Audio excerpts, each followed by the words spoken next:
Hello and a very warm welcome. Thanks for tuning in to your favorite news destination. You're watching In Your Interest with me, Kabir Naqvi. And on the first segment on IYI, we talk about that controversial NCERT chapter on the judiciary. People are debating whether it's judicial oversight or judicial overreach. Where does the dignity of our institution ends and free debate essentially begins? And mind you, let's handle this hot potato carefully.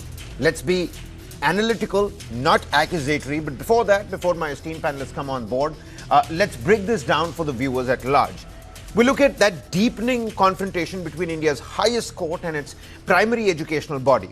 A chapter in an NCERT Class 8th grade textbook has sparked a firestorm that has moved from the classroom to the courtroom in less than 48 hours. The Supreme Court has rejected an apology, the unconditional apology from NCERT, and is now suspecting a conspiracy behind that chapter in the Class 8 NCERT textbook. This has put the central government and the NCERT in a difficult spot, raising questions about content in school books and possible attempts to defame the judiciary.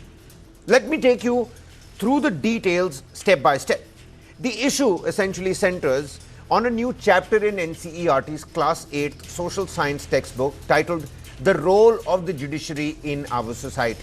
For the first time in a middle school text, it explicitly mentions judicial corruption. The chapter also highlights the huge backlog of cases in the courts, with 81,000 pending cases in the Supreme Court, about 62.4 lakh in the high courts, and 4.7 crore in the district courts. It explains how judges are held accountable through a code of conduct, in-house probes, and impeachment processes. This content has sparked a big row, leading the Supreme Court to ban the book altogether. On the 25th of February, the court took suo motu cognisance after an urgent mention by senior lawyers Kapil Sibal and Abhishek Manu Singhvi.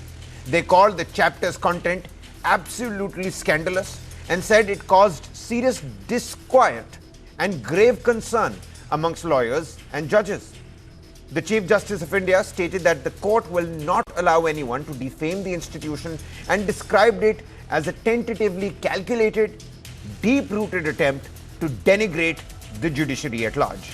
The case focuses on NCERT's social science textbook for grade 8, part 2. The very next day, on the 26th of February, the Supreme Court imposed a blanket ban on the book. This means no reprinting, no publishing or sharing of the book anywhere in India or abroad. And the court also ordered the seizure of all the physical copies and the takedown of any digital versions or PDFs. Show cause notices were issued to the NCERT director and the school education secretary.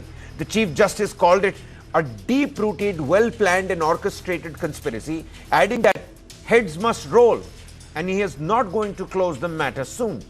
During the hearing, Solicitor General Tushar Mehta offered an unconditional apology on behalf of the centre and the NCERT. But the Supreme Court pointed out that there was not a single word of apology in NCERT's earlier communication. The Solicitor General assured the court that the responsible persons would not work with the University Grants Commission or the ministry again. The court made it clear that these proceedings are not meant to curb legitimate criticism. It has ordered a deeper probe into the matter, with the next hearing set for the 11th of March. Now, the government is in a fix. The NCERT is an autonomous body, but it is 100% funded by the Ministry of Education and its head is appointed by the centre. As the ministry's academic arm, NCERT advises on policy and helps roll out the National Education Policy 2020. Its governance is dominated by the government, with the general body headed by the Union Education Minister himself. Top appointments like the director, they are made by the centre, and the textbooks are guided by the government-approved National Curriculum Framework, ensuring policy and content alignment. With the next hearing set for March 11th, the Education Ministry is now scrambling to explain how a textbook guided by the National Curriculum Framework ended up becoming a legal liability. ये बहुत ही आपत्तिजनक है या ऐसी ढंग का chapter नाबालिग बच्चों के सामने ये परोसना या देश के सामने ये परोसना बड़ा ही अनुचित है और इसका कहीं से कोई जस्टिफिकेशन नहीं हो सकता है। तो बार भी इस पर आक्रोशित था और बार आक्रोशित है। तुरंत आदेश दिया है कोर्ट ने कि सारी किताबें हटा ली जाएं, जो भी डिजिटल मीडिया के वजह से या डिजिटल माध्यम से जो भी ये परोसा गया है सबको तुरंत वापस किया जाए। हमारे सामने ये जो संज्ञान में आया, हमने उसको तुरंत एनसीईआरटी को सारी किताबों को विड्रॉ करवाया और इसमें जो आज माननीय न्यायपालिका ने, सर्वोच्च न्यायपालिका ने जो टिप्पणी दिया है वो हमारे लिए मान्य है। सरकार उसके प्रति दायित्ववान है, मैं उसके लिए खेद प्रकट करता हूँ। और एनसीईआरटी की संबंधित व्यक्तियों के ऊपर कार्रवाई भी होगी और ऐसे परिस्थिति आगे ना बने उसकी सरकार चिंता करेगी। Well, on the show with me tonight, we've got educationists, we've got former NCERT representations, and of course, voices from both sides of the bar. The big questions that we are trying to decode. Where is the line between teaching students about the challenges of the judiciary and denigrating the institution at large? How did a chapter containing scandalous content pass through multiple levels of NCERT review and Ministry of Education oversight before it finally reached our students? That and many more. With me on the broadcast, Dr. Justice Satish Chandra, former judge, Allahabad High Court. Many thanks for taking out the time, Justice. Padma Shri, Professor J.S. Rajput, educationist and former director, NCERT, is with us on the broadcast as well. Dr. Rajiv Nanda, senior advocate with the Supreme Court. Many thanks for taking out the time. And D. Shashi Kumar, educationist, with us on the broadcast. Justice, let me get the snowball rolling with you. Was the tone, and you know, this is your purview on how you were looking at the matter, was the tone really reckless? Was it motivated? Was it contemptuous? How did you look at, when the NCERT row came to light? Does discussing corruption or the backlog, does it weaken our judiciary, or the transparency of that free debate ultimately strengthens it? Help the viewers understand. Correct. There is a little correction that the book in the social science, the book name is The Exploring Society, India and Beyond. This is the title of the book. And there is a chapter for class 8, volume 2. And chapter is the role of the judiciary. And it has two parts. One part is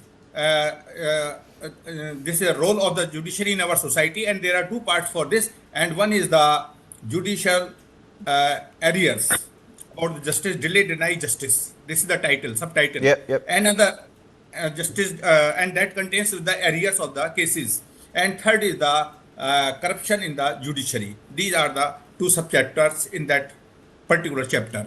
Now, question is this: this is deliberate or not? The Honorable Chief Justice and Supreme Court has already, and other judge colleagues have already given a direction to make the deep inquiry. Who has written it? What was the committee's role? Who has approved it? So this will come in due course. So that is the position. But what damage has been done? Now we will have to look from the constitutional angle. This is the judiciary. The judiciary is the basic pillar of the constitution. If the child, their parents, children or their parents or teachers, they will learn that judiciary is corrupt from the very beginning. So whole life they will believe it. And that will damage the constitutional positions of the judiciary, what is there, because that is mentioned the independent judiciary. And even in today, a common person, when there is a fight with another person, they say, I will see you in the court. Still they have the faith. This is the question of faith. And our fathers constitutional who have framed the constitution, three pillars were given, and judiciary was the highest one. Even in the executive, when there is some problem in the executive, the Bengal government and the central government, then judiciary is there. So judiciary is above all these things. Even legislatures, sometimes speaker's questions came.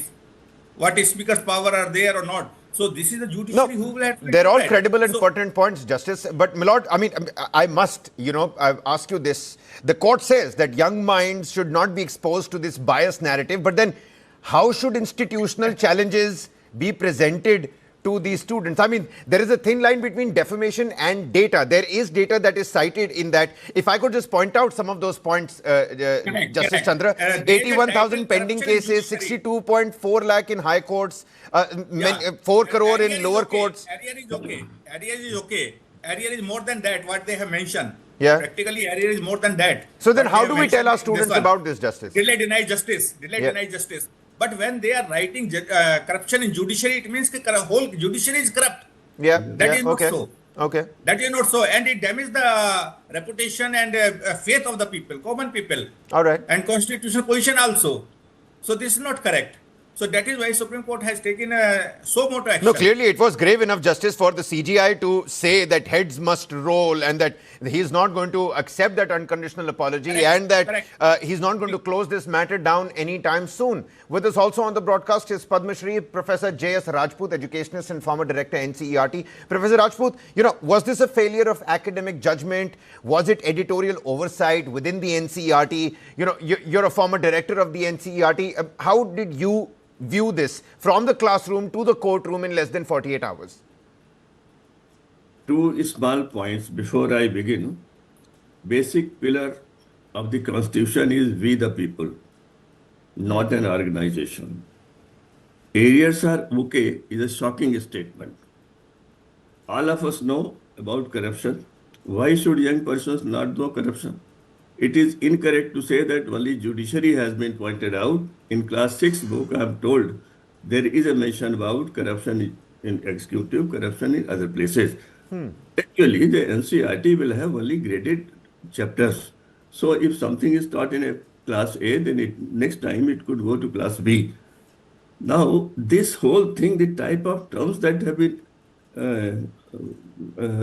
been floating in this whole episode, has lowered the image of the NCERT. If Supreme Court is the conscious keeper of the nation, NCERT is preparing the future of India. We are creating the future.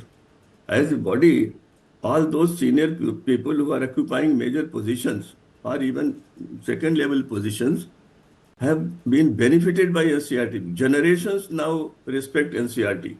Why should we have come to a stage? There was no need to say that we will not accept the apology. What more can be done? Let us understand how the process of preparing textbooks takes place. Nobody is bothering about it. Errors do happen. When I was the director... Professor, there's another argument that's coming out of the courtroom. They're saying there are other pillars of democracy as well. You've got the media, you've got, the legislature. Why single out the judiciary? You mentioned the class 6, textbook.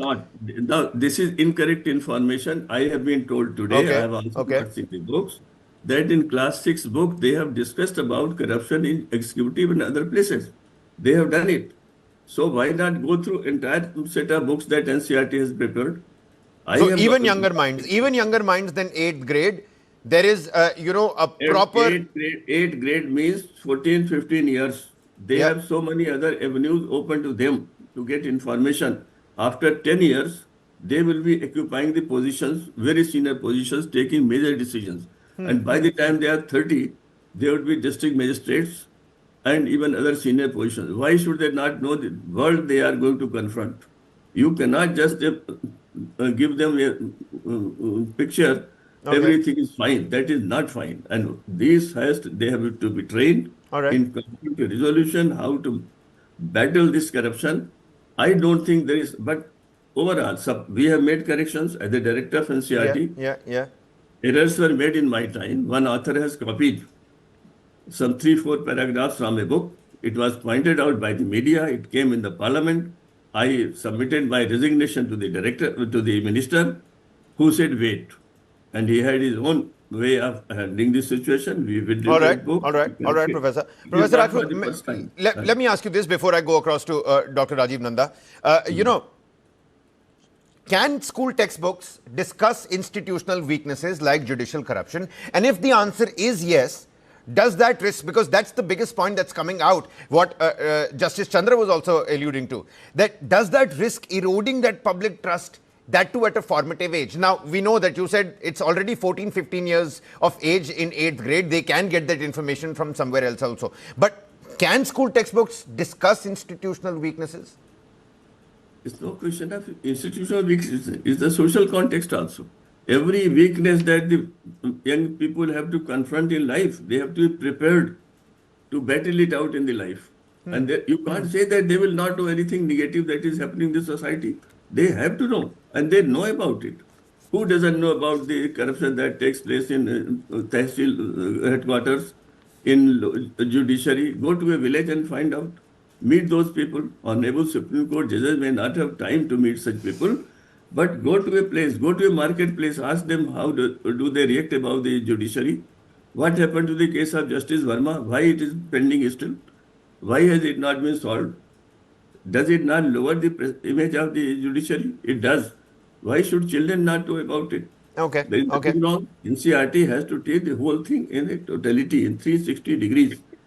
Give them positives, give them negatives, and prepare them how to combat the negatives. That is very simple. All right. Many thanks for your opening submissions, Professor. Dr. Rajiv Nanda, a Supreme Court advocate, is also with us on the broadcast. Advocate Nanda, why only judiciary? I think Manu Singhvi and Advocate Kapil Sibal also put that on record. What about corruption amongst politicians and bureaucrats? So is this about the imbalance of the content or about silencing an uncomfortable question that is being asked? Again, it's a hot potato. I've said it in the beginning, but let's be analytical, not accusatory. So is this imbalance in content or is this silencing that uncomfortable question that should be asked?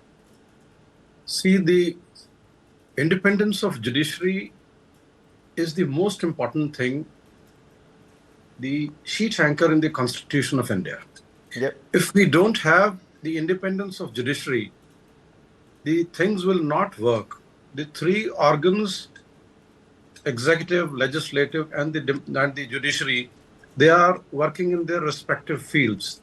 If this kind of content singling out a particular organ, which is judiciary, is brought out, this cannot be looked into as a mere casual reference. But Professor Rajput just mentioned that it wasn't, singling out. It is not at one place. It should be at one place.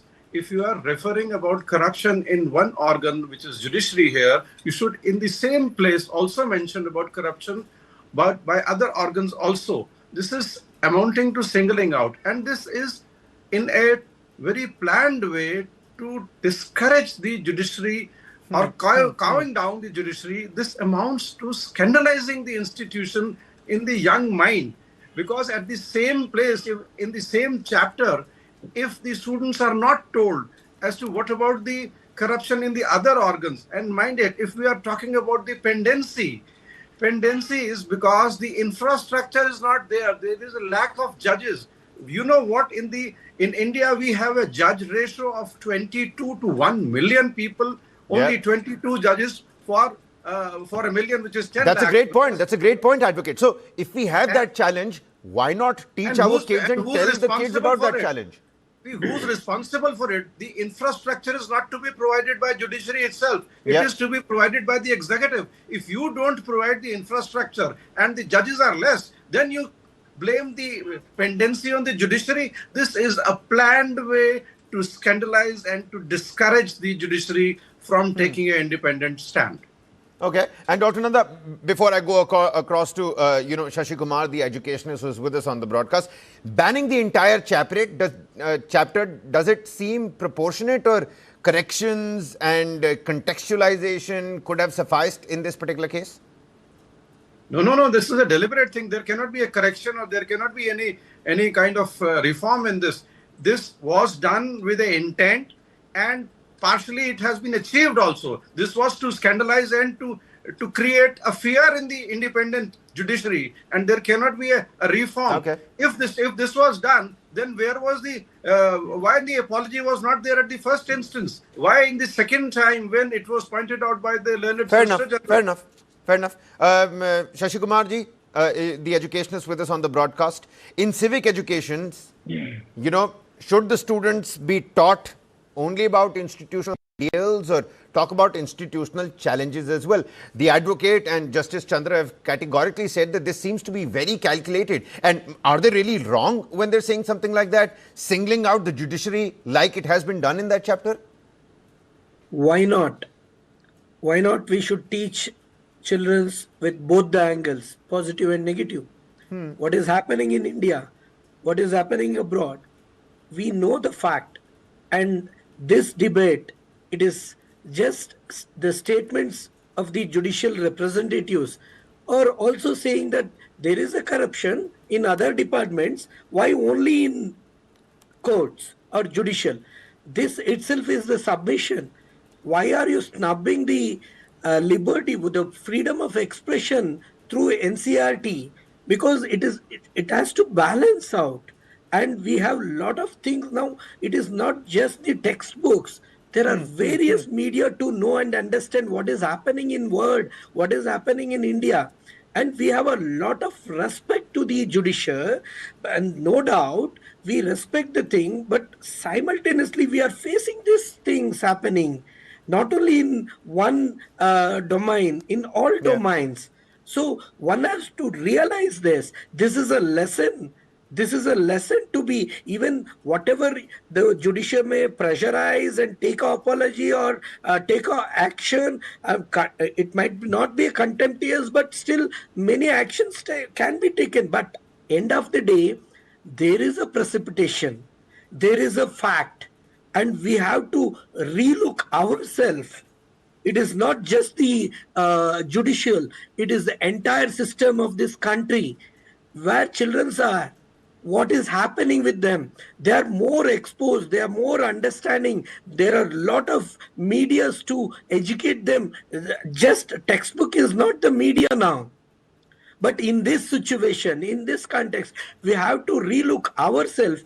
What are we giving and what are we not giving? Okay, all right. Justice Chandra, let me come back to you. You know, what's your viewpoint on what both the educationists have said? Professor Rajput's a former NCERT director himself. Where should that line be drawn between autonomy, accountability to constitutional institutions? I mean, the judiciary has to be independent. That is important for the country. But then when there is publicly accessed data and challenges to a particular organ of the country, should it not be put out, or is that automatically going to be a contempt? Look, this judiciary is independent judiciary in our country as per the constitutional framework. Yes. And three pillars are there, as Dr. Nanda told. Yeah. Executive, legislature and judiciary. And judiciary is the last one, which interpret and which control all the legislatures as well as the executive sometimes. And we the people of India is a preamble and no other where the words of the we people were used. So this is the preamble key of this one. Now coming to your question, if the you will say judiciary is corrupt to the child who is the future, then not only he, the child, but also parents, teachers, and entire in future, they will lose the faith in the judiciary. Where they will go for the injustice done by the executive or sometimes by the legislature? Where they will go? Where they will challenge the act? Because they will presume judiciary is corrupt, whole judiciary is corrupt, and legal awareness is the background. You should include some chapter about the legal awareness, procedure of the court, how they can seek the justice. Not like this is corrupt, don't go there. That is not the way. And so nobody is telling to not to go there. Because now everybody is going to the court for small things. So that is the cause for the arrear also. And my colleague, Mr. Nanda has told that 20.4 judges are there on 1 million. Yeah. So that is very this one. And every day. No, it's absolutely shocking, Justice, and that's a major problem. I'm only questioning and trying to understand if that is a challenge. Shouldn't the kids know about that challenge? They should know the challenge but government must do it. They should provide the infrastructure. Yeah, absolutely. The government definitely should. Why don't judicial and all put together raise this issue?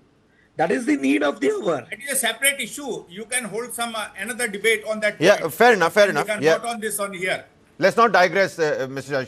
Shashi Kumar. But Professor Rajput, look at what Advocate Nanda is telling us. Look at what Justice Chandra is they're saying. Isn't there a problem at play over here? That clear cut is an issue which the judiciary seems that their dignity is not being upheld, and they're making to walk this path with eggshells unnecessarily. You see, judiciary has been referred to as independent several times. Yeah. Judiciary is not independent of the Constitution of India. It also has to work within the Constitution. This is number one. Number two, you cannot downgrade an organization as a whole. If an error has happened, it can be tackled quietly. It can be tackled in following the proper procedures. And terms like this scandalous, conspiracy, I can't think that NCERT should be humiliated by such things. We have seen NCERT 1961 onwards, and this is not for the first time that an error has happened. Every year, several suggestions about each textbook are received from academics, great from point. teachers, from students. They are incorporated. There is some quite better, more cultured approach could have been found out, so that maintaining the dignity and the sack of the Supreme Court is necessary. But for this, you need not humiliate another organization. Which Okay. All right. We understand, Professor Rajput. You're saying the dignity of the Supreme Court must be upheld, but then what about dignity of the NCERT with the national framework as well? If you correct my presentation, this is Exactly. What All right. But in the instant case, the NCERT has humiliated the judiciary. NCERT has not. I have already said class 6 book. No, including this chapter. No. So, in this debate itself, there was an observation. Leave it to academics. Leave the writing of chapters to academics and not to the people who are expert in judiciary. All right. Please. It has been a riveting discussion. Many thanks for taking out the time. I do need to go across to Advocate Nanda for the final 30 seconds. A final comment coming from you, Advocate Nanda. How do we balance the judicial dignity, which is clearly paramount, should be kept paramount, with Article 19 freedom when we're talking about academic discourse, sir? See, freedom of speech is not absolute. There are reasonable restrictions to it, and to scandalize the institution which requires independent is something which will come within the reasonable restriction. There is one very important thing which I wanted to point out within 5 seconds. I'll say that without legislature, perhaps we can work. Without executive, perhaps we can work for some time. But without judiciary minded, even in the emergency, it was Supreme Court which held that rule of law will prevail and the basic constitution cannot be done away with. It was only Supreme Court which came to the rescue of people. So the independence of judiciary has to be maintained, and within Article 19(1)(g) cannot be absolute. There has to be reasonable restrictions, and you cannot demean or do anything to discourage the independence of judiciary. All right, then. I think we'll leave it here. Many thanks for taking out the time. Justice Chandra, Advocate Nanda, Professor Rajput, he's already left. He's a bit a busy man on a day like this. And Shashi Kumarji, many thanks for taking out the time and speaking to us here on the broadcast. When we're talking about these kind of issues and questions in democracy, institutions, they must command respect. Dignity must be upheld, but they must also withstand scrutiny. The question before the nation is not whether the judiciary deserves dignity. It certainly does. Nobody's questioning that. But the question is whether discussing institution challenges strengthens our democracy or does it weaken it? And more importantly, who decides that line? We're going to slip into a quick commercial breather here. Our second segment on IYI, right on the other side. Don't go anywhere.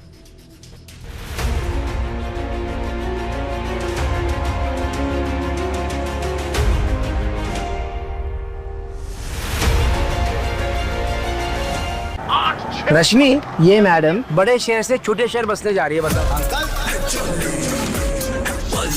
छोटे छोटे शहरों में ही तो है बड़े बड़े अखाड़े, नए नए दावपेच सीखेगी और फ्यूचर में मेडल जीतेगी। और बेटा, इनका फ्यूचर? बड़े पापा, SBI लाइफ से इनका फ्यूचर सिक्योर है। अभी तो इसकी जीत के इरादा पक्का है। करो पूरे अपने इरादे, अपनों से किए सभी वादे। SBI लाइफ अपने लिए, अपनों के लिए।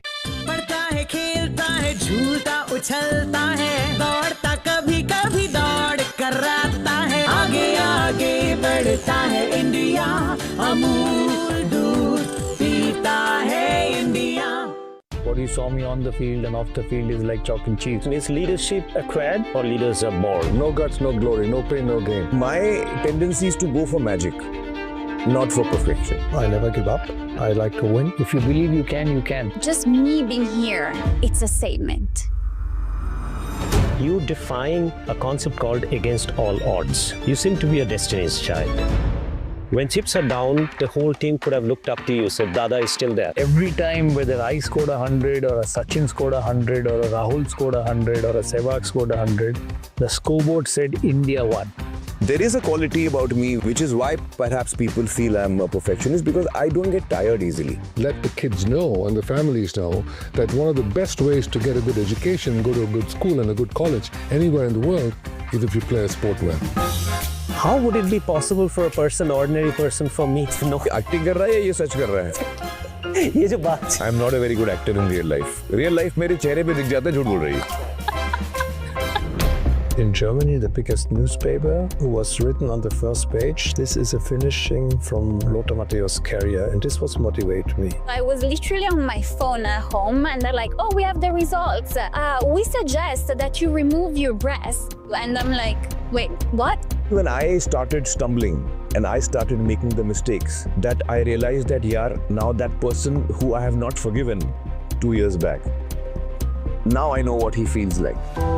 Very important understanding of life, that you will only get opportunities if you're good. And if you're not good, don't expect opportunities. The best example I could ever give is Abraham Lincoln, losing every election he ever had till he won the presidency. You know, I actually have the feeling that my life hasn't started yet. We all have 2 lives. The second one begins the day we realize that we only have 1 life. Wow.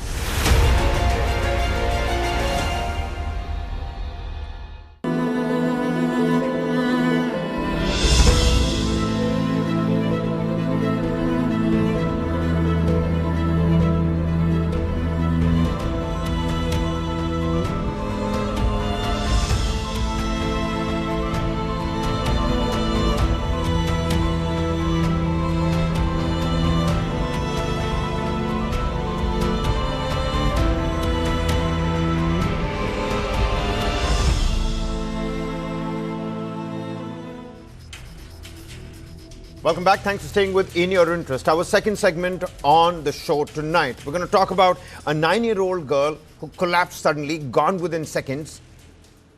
Is cardiac arrest a growing concern amongst our children? And as parents, as guardians, are we missing the warning signs? Let's take a look at that. Let's turn our attention to a disturbing trend of sudden collapses amongst young children, with 2 recent cases highlighting what could be an unseen threat to their hearts.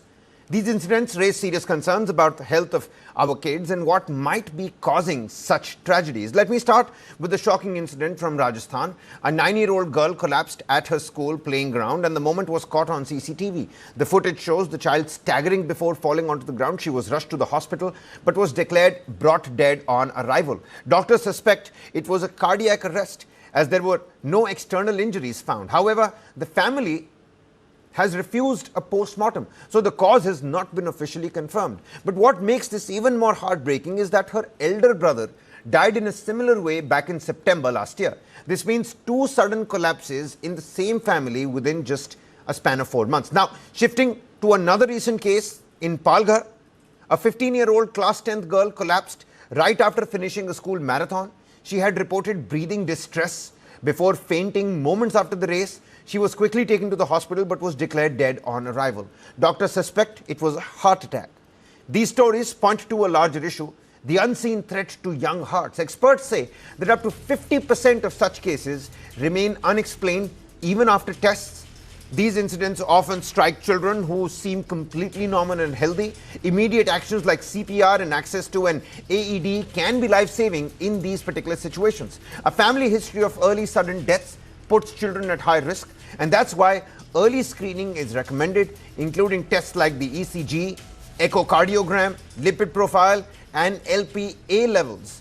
In some cases, genetic testing and cardiac MRI are also indicated. The key message is that early detection can help prevent these sudden deaths. 2 prominent doctors with us on the broadcast tonight, and the big questions that we're trying to decode. Should routine heart screenings become mandatory for kids, especially those with a said family history? How do we address the unseen threat when half of these cases show no prior symptoms? And what is really causing the rise in sudden collapses amongst our children? Padma Shri, Dr. Sanjeev Bagai, Chairman, Nephron Clinic, with us on the broadcast, and Dr. Sanjeev Gera, Director and Head Interventional Cardiology at the Fortis Hospital, with us. Many thanks for taking on the time, doctors. Dr. Bagai, you know, when a seemingly healthy 9-year-old collapses suddenly, what are the most likely medical explanations behind what is being called a heart attack? I know there is a thin line between a cardiac arrest and a heart attack, but in cases where siblings die in similar circumstances, it is quite fishy that the family has opted out of the post-mortem. Does that immediately raise suspicion of a genetic or an inherited heart ailment or risk? Good evening. Extremely unfortunate incidents, and my condolences the family who lost their little one. But here, just going through the media reports, there was also a past history of the other sibling having a similar kind of demise not very long back. So overall, when you look at a sudden cardiac arrest in children, what we call as SCA, this should not be construed as a heart attack. Sudden cardiac arrest is the end point of a spectrum. Whether it's revivable or non-revivable is another thing. But it is extremely rare. It's more than 1 or 2 cases per lakh population. Okay. Very pediatric outpatient or inpatient. Perhaps throughout the year, you may not get to see a case at all. But having said that, more than 50-60% of the causes are often protean. They're hidden. They are masked. And the survival rate, especially if the sudden cardiac arrest happens outside the hospital or far away, is very poor. Less than 10 or 15% of the children unfortunately survive. But if there is a family history of a sibling already having such an event, and this child suddenly collapses and dies, it strongly points towards some sort of genetic or a familial cause. And these are basically along the lines of what we call as hypertrophic obstructive cardiomyopathy, dilated cardiomyopathies, arrhythmias, that means abnormalities in heart rates, certain ionic channelopathies, that means there are certain channels in your heart which are predisposed to give an abnormal flow either of the electrical impulses or of the contraction. And then there are other causes, but not so much of the non-communicable diseases or lifestyle diseases can give this kind of a picture, especially keeping the familial part in mind. With regards to your question of who needs to be screened and when, I think an antenatal history gives us a lot of information. When you talk in terms of an antenatal history, it's going through the pregnancy records of the mother, seeing what the past medical history is. Therefore, history taking becomes extremely important. A thorough clinical examination of all body organs at the time of birth is mandatory. If a child cries immediately at birth and you hand over the baby to the family, that's not the end of the story. Every child born needs a very detailed clinical examination, which includes the heart, the lungs, and hips and joints. These are often things which are missed. And apart from that, if there is a family history, clinically examine the child on every visit. Any suspicion, any doubt, or any history which points towards either lack of exercise or breathlessness or fatigue warrants examination, and do not hesitate in getting a cardiologist review formally. Fair enough, fair enough. We have a cardiologist with us on the broadcast. Dr. Gera is with us, Director and Head Interventional Cardiology at the Fortis Hospital. We're hearing more reports of sudden cardiac arrest in children. Doctor, is this truly a rising concern, or are we simply reporting it and diagnosing it at the moment? And just like Dr. Bagai was talking about, how soon should routine cardiac arrests actually begin? What are some underlying symptoms, however subtle that they are? What should parents be on the lookout for? So we can't say that it is a rising trend. Okay. Because this is cardiac arrest. This is not heart attack. Heart attack is rising, but not cardiac arrest. But cardiac arrest, we need to find out what is the reason actually. So anyone who has a family history of sudden cardiac death, especially sibling, then he needs to be screened by a simple test called electrocardiogram, ECG. Sometimes ECG can tell us that this patient has got some channelopathy or rhythm disorder. He is predisposed to those rhythm disorders like ventricular fibrillation, ventricular tachycardia, what we call exercise-induced rhythm disorders. Any kid who is having sweating when he or she is playing with heavy work, or when there is some history of severe giddiness during exercise or fall during exercise, these are the pointers actually which tells us that there is some problem with the heart. Then an ECG and echocardiogram should be done. Or any when child is born, the child was too blue but he was not screened. So an echocardiogram is must to rule out congenital heart disorders like some holes in the heart, or maybe inversion of some different ventricles, right goes left, left goes right. So there are some congenital disorders. a very important history is high-grade fever. Sometimes high-grade fever, like what used to happen during COVID times, sometimes high-grade fever can involve muscles that can cause cardiomyopathy, even if the child recovers from fever. But in case the heart has taken the toll, then heart function can go down. And if such a kid just gets involved in some Doctor, heavy activity, when we're talking about the most common underlying issues,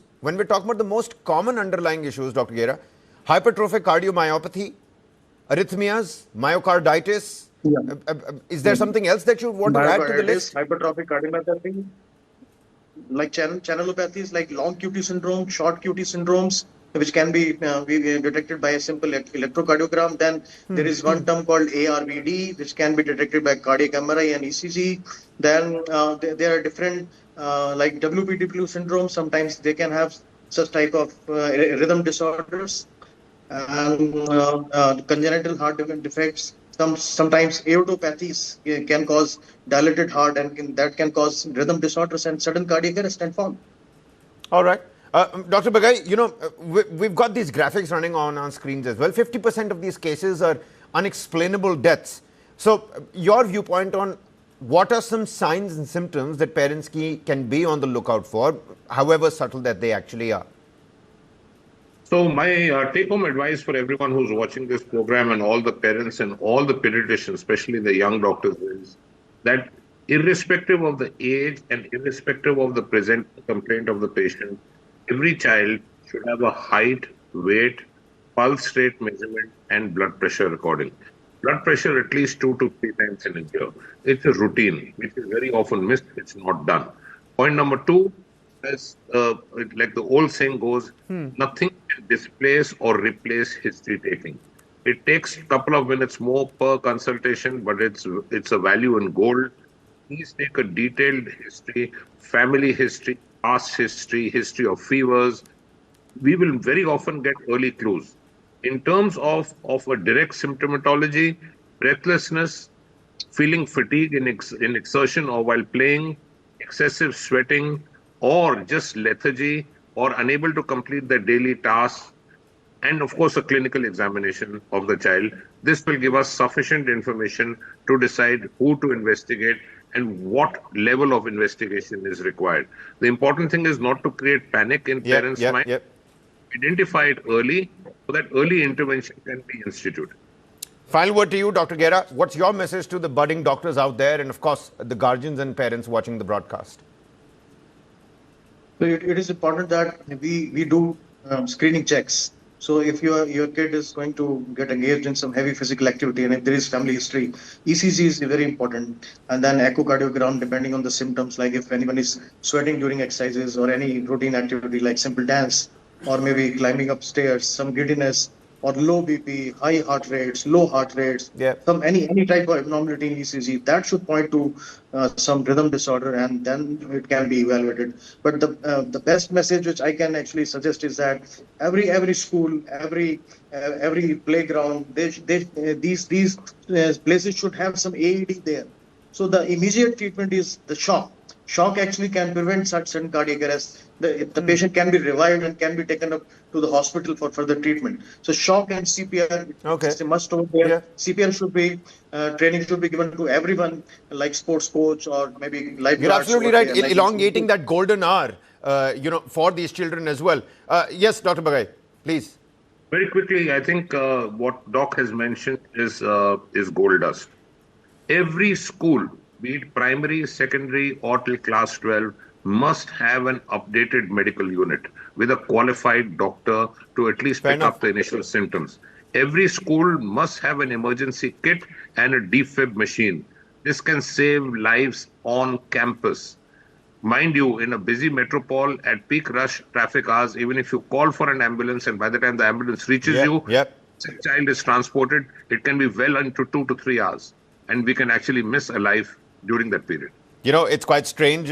My father back in the day took me to a defib class and, I only have him to thank.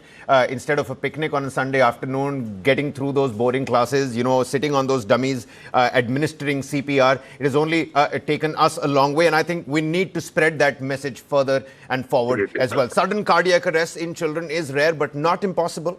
But the real question is awareness, screening and preparedness. The both doctors have thrown a massive light on that, because when seconds matter, recognition and response can mean the actual difference between life and loss. No need to create panic at this point in time, but it is about raising the right kind of awareness. Many thanks, Dr. Bagai. Many thanks, Dr. Gera, for taking out the time. And with that, it's a wrap on this edition of In Your Interest. We're going to see you again tomorrow. Many thanks for watching.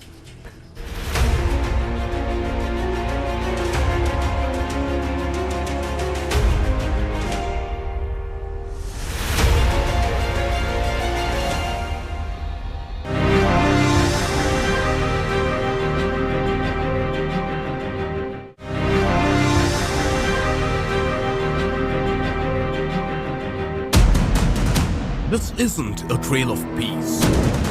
This is pressure overload. A hill built for 1,000, forced to carry lakhs. Instead of lightening the footprint, you have allowed people to actually get into every nook and corner of the Himalayas. Careless travel, choking hills. If we don't change now, there won't be much left to enjoy. We need to follow the Bhutan model, regulate people who can access hills. News 9 presents Heal the Hills, continuous coverage.